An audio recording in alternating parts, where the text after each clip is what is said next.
জানেন দেশ স্বাধীন হয়েছে, দেশের জন্য যারা প্রাণ দিচ্ছে তাদের প্রতি শ্রদ্ধা জানাতে আমরা আজ কিছুক্ষণের মধ্যে আমরা শ্রদ্ধা জানাবো। আমাদের আপনারা দেখেছেন কালকে যা ঘটনা ঘটেছে, খুবই দুঃখজনক ঘটনা। আমরা একদিকে যেরকম নির্যাতন, জাস্টিস চাই, এরা সব স্টুডেন্টদের ক্ষেত্রে যে ঘটনা ঘটেছে জাস্টিস চাইছি, পাশাপাশি কালকে যে অ্যান্টি সোশ্যাল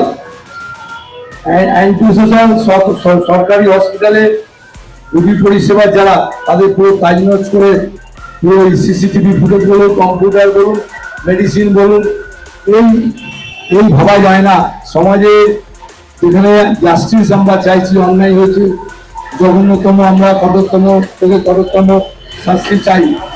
কিন্তু কালকে যা ঘটনা ঘটেছে, পুলিশ কিন্তু প্রথমে স্টুডেন্টদের সব ব্যাপারে সহযোগিতা করছে, কিন্তু কিছু মানুষ অ্যান্টি সোশ্যাল, প্রায় 50-60 জন অ্যান্টি সোশ্যাল এসে পুরো তছনছ করেছে।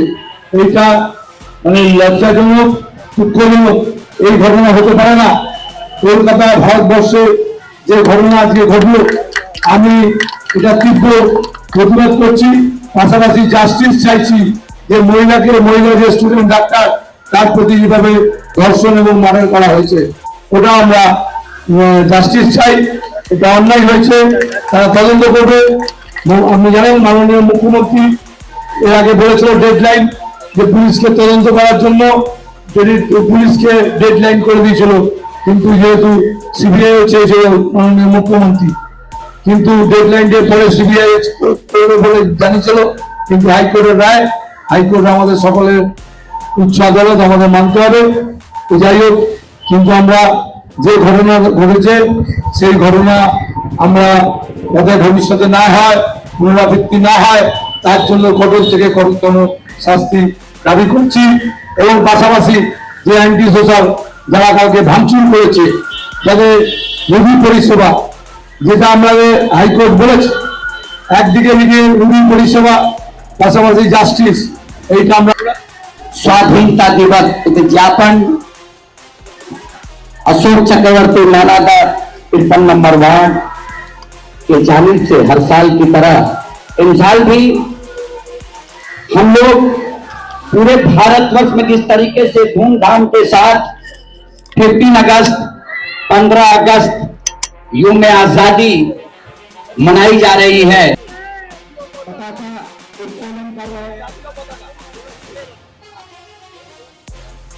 अशोक चक्रवर्ती नानादा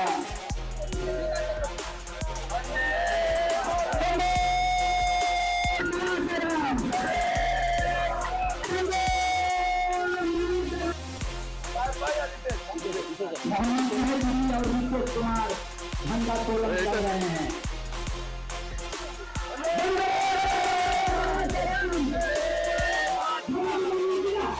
विधायक बनर्जी जिंदाबाद, जिंदाबाद, जिंदाबाद। विधायक बनर्जी जिंदाबाद, जिंदाबाद। अशोक चक्रवर्ती जिंदाबाद, जिंदाबाद, जिंदाबाद, जिंदाबाद। वंदे मातरम। भारत के प्रेमी রাজাবাসী সকলে একদিন আমাদের কালকে আমরা যে মহিলা যে স্টুডেন্ট যে ডক্টর, তার প্রতি তাকে যেভাবে রেপ করা এবং ধর্ষণ করে তাকে মার্ডার করা হয়েছে, এইটা কঠোরতম থেকে কঠোরতম শাস্তি চাইছি আমরা।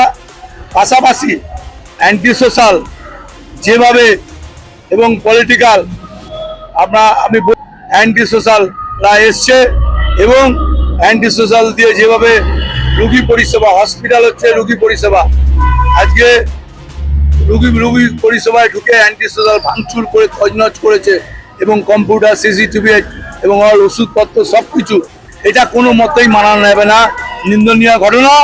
এটাও প্রশাসনকে বলবো তারা আইডেন্টিফাই করে শাস্তি চাইছি। মাঝরাত 3টের সময় দেখা যাচ্ছে আরজিকরের সামনে ওষুধ পরে স্যালাইন পরে তছনছ কন্ডিশন। এই ঘটনা কোনোদিন মানা যায় না। আমাদের স্টুডেন্টদের যে ধর্ষণের ঘটনা এবং আমাদের যে ঘটনা, আমাদের শাস্তি চেয়েছি, জাস্টিস চেয়েছি। সিবিআই তদন্ত হচ্ছে, সিবিআই যখন তদন্ত হচ্ছে সেখানে নিশ্চয়ই বিচার হবে আমাদের আশা।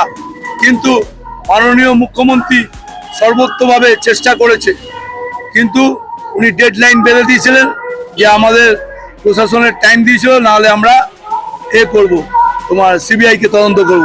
যাই হোক, হাইকোর্ট উচ্চ আদালত দিয়েছে, আমাদের তাতে আমাদের সঠিক সিদ্ধান্ত, আমরা সাধুবাদ জানাই।